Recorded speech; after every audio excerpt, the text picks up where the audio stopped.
काय माहितीये का, तुला सगळ्यात महत्वाचं म्हणजे तुझ्याकडे पैसा किती ते पण बघावं लागेल. आता बरेचसे जण म्हणतात की यार बिझनेस करायला पैसा नाही लागत, आयडिया लागते. हे साप चुकीचं आहे. पैसा पण लागतो, आणि जर पैसा नसला ना तर बिझनेस नाही स्टार्ट होत. तू 1000 फ्रँचायझी, कधी कधी माझी बहीण पण मला म्हणते यार तुला थकवा नाही येत का रे? जे थकत नाही का, आता बस झालं ना, आता किती करतो. माझे मित्र पण मला काही काही म्हणतात बस ना, तुला कशाला करतोय. बट व्हिजन खूप मोठं आहे. म्हणजे मला 2038 पर्यंत 40,000 फ्रँचायझी करायची, आणि मी 2018ला ठरवलेलं आहे. कारण मला माहित होतं रे यार, एक शॉप चांगलं हिट होईल ना, एक शॉप हिट होईल ना, फ्रँचायझी ऑटोमॅटिकली हिट होईल. जोपर्यंत तुझं ते आहे ते शॉप चालणार नाही ना, किती मेहनत करतो तुझ्या फ्रँचायझीज नाही मला.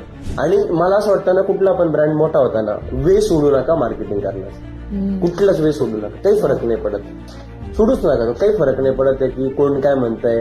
हा म्हणतो लय यार, हा फक्त ब्रँड बद्दल म्हणू दे, त्याला काही प्रॉब्लेम नाही. मी तुझ्यासोबत पॉडकास्ट पण का करतो माहिती का, माझ्या माध्यमातून तो स्पार्क भेटला ना की यार निलेश करू शकतो ना, तर मी पण करू शकतो.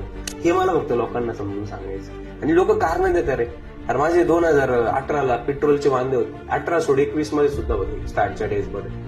एवढा मोठा बिझनेस असताना कोलॅप झालो होतो, लोन झालं होतं, पण एक कारण नाही दिलं यार कधी परिस्थितीचं. बुक मी वाचलेले, रडलेलो आहे आणि लढलेलो आहे. आणि